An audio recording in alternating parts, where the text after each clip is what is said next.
눈이 오고 또 오고 계속 오고 있습니다. 민수기 23장. 발람이 발락에게 말하였다. 저에게 필요하니 이곳에다가 제단 7을 만들어 주시기 바랍니다. 그리고 저에게 필요하니 이곳에다가 수송아지 7마리와 수량 7마리를 준비하여 주시기 바랍니다. 그리하여 발락은 발람이 말한 대로 하였다. 발락과 발람은 제단마다 수송아지와 수량을 한 마리씩 바쳤다. 발람이 발락에게 말하였다. 임금님께서는 제물 곁에 서 계시기 바랍니다. 저가 가볼 때가 있습니다. 어쩌면 주님께서 저를 만나러 오실지도 모르겠습니다. 주님께서 저에게 밝히 나타내 주시는 것이면 어떤 말씀이든지 제가 임금님께 말씀드리겠습니다. 그러면서 발람은 오솔길을 걸어갔다. 하나님이 발람에게 나타나셨다. 발람이 하나님께 아뢰었다. 7제단을 제가 준비하였습니다. 그리고 각 제단마다 수송아지와 수량을 한 마리씩 바쳤습니다. 주님께서는 발람의 입에 말씀을 넣어 주시면서 발락에게로 돌아가서 그대로 말하라고 하셨다. 발람이 발락에게로 돌아와서 보니 발락이 번제물 곁에 그대로 서 있었다. 모압 고관들도 모두 그와 함께 있었다. 발람이 예언을 선포하였다. 발락이 나를 시리아에서 데려왔다. 모압의 왕이 나를 동쪽 산골에서 데려왔다. 와서 자기에게 유리하게 야곱을 저주하라 하고 와서 이스라엘을 규탄하라 하였지만 하나님이 저주하지 않으시는데 내가 어떻게 저주하며 주님께서 꾸짖지 않으시는데 내가 어떻게 꾸짖으랴. 바위 산꼭대기에서 나는 그들을 내려다본다. 언덕 위에서 나는 그들을 굽어본다. 홀로 사는 저 백성을 보아라. 그들 스스로도 자신들을 여느 민족들 가운데 하나라고 생각하지 않는다. 티끌처럼 많은 야곱의 자손을 누가 셀 수 있겠느냐. 먼지처럼 많은 이스라엘 자손을 누가 셀 수 있겠느냐.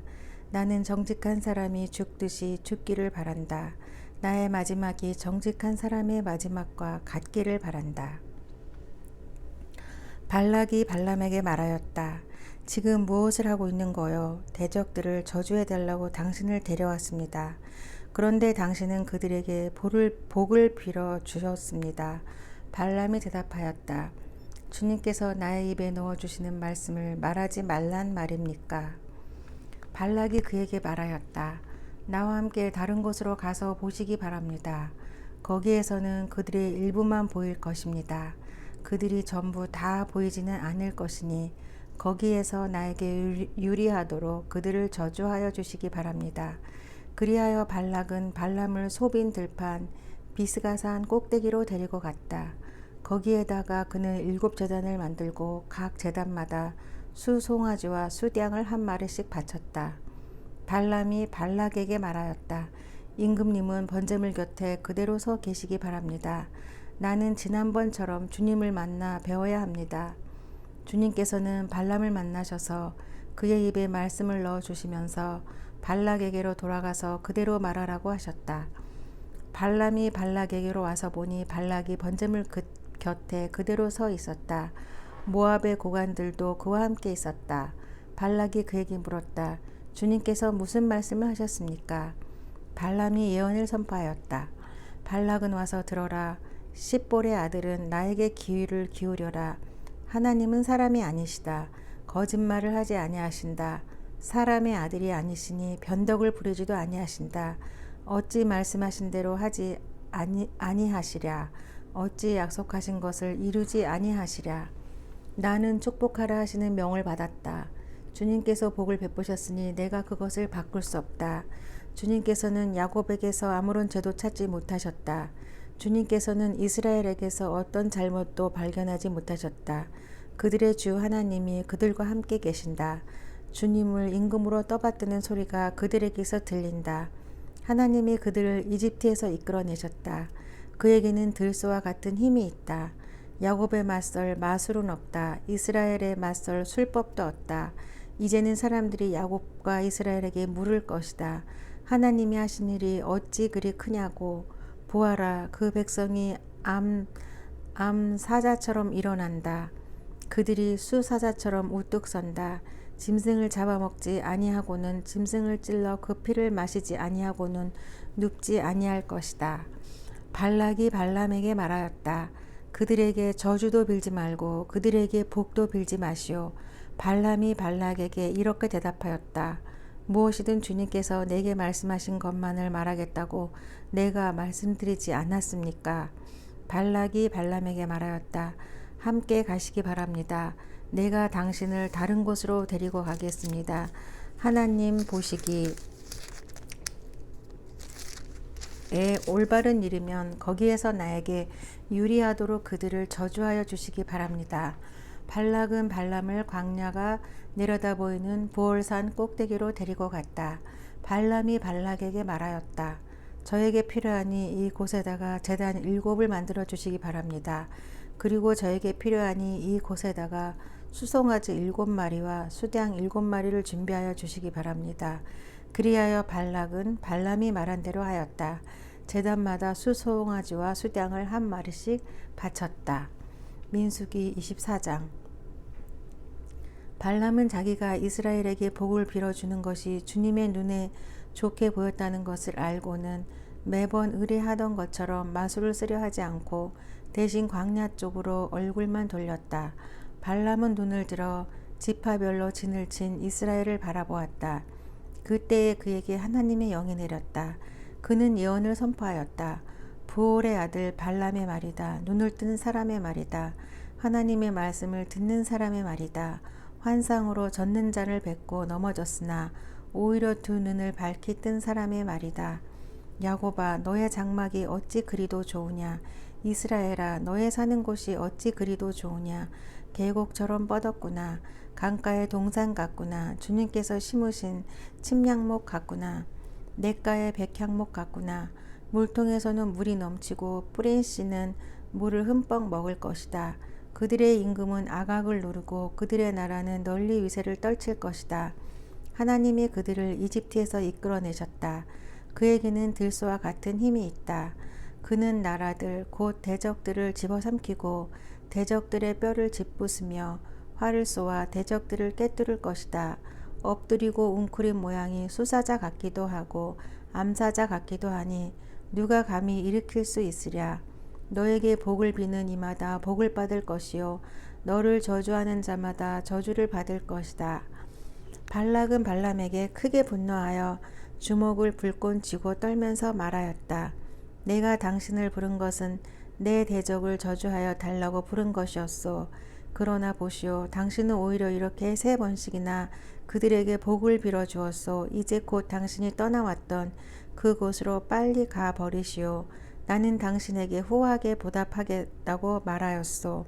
그러나 보시오, 주님께서 당신이 후하게 보답하는 것을 막으셨소. 발람이 발락에게 말하였다.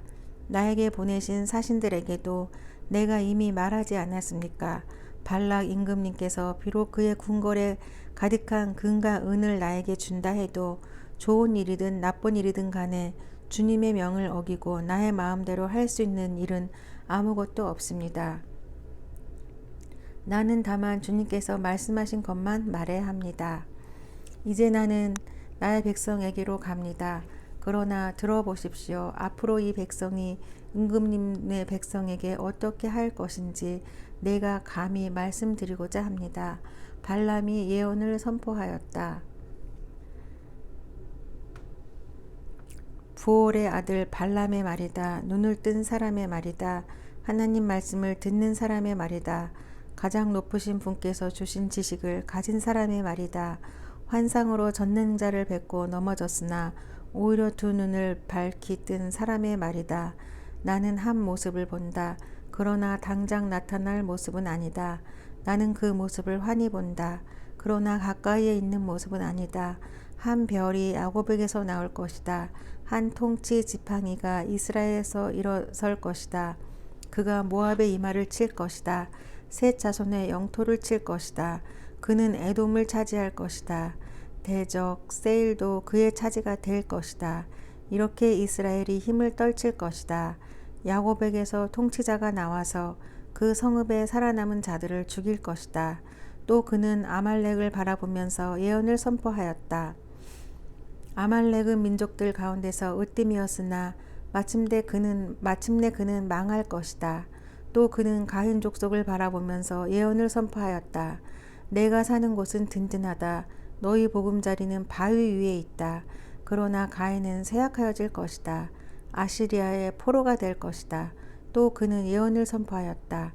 큰일이다. 하나님이 이 일을 하실 때 누가 살아남을 수 있으랴. 함대들이 키프로스 쪽에서 온다. 그것들이 아시리아를 괴롭히고 에벨도 괴롭힐 것이다. 그러나 그것들마저도 망하고야 말 것이다. 발람은 급히 길을 떠나서 그가 살던 곳으로 돌아갔다. 발락도 제가 갈 곳으로 갔다. 25장. 이스라엘이 시딤에 머무는 동안에 백성들이 모압 사람들의 딸들과 음행을 하기 시작하였다. 모압 사람들의 딸들이 자기 신들에게 바치는 제사에 이스라엘 백성을 초대하였고 이스라엘 백성은 거기에 가서 먹고 그 신들에게 머리를 숙였다. 그래서 이스라엘은 바알보올과 결합하였다. 주님께서는 이스라엘에게 크게 진노하셨다. 주님께서 모세에게 말씀하셨다. 너는 백성의 우두머리들을 모두 잡아다가 해가 환히 비치는 대낮에 주 앞에서 그것들의 목을 매달아라. 그래야만 나 주의 진노가 이스라엘에서 떠날 것이다. 모세는 이스라엘 재판관들에게 말하였다. 당신들은 제각기 당신들의 남자들 가운데서 바알보올과 결합한 자들을 죽이시오. 이스라엘 자손이 해마 거기에서 통곡하고 있을 때에 이스라엘 자손 가운데서 한 남자가 모세와 이스라엘 자손 온 회중이 보는 앞에서 한 미디안 여자를 데리고 집으로 들어갔다.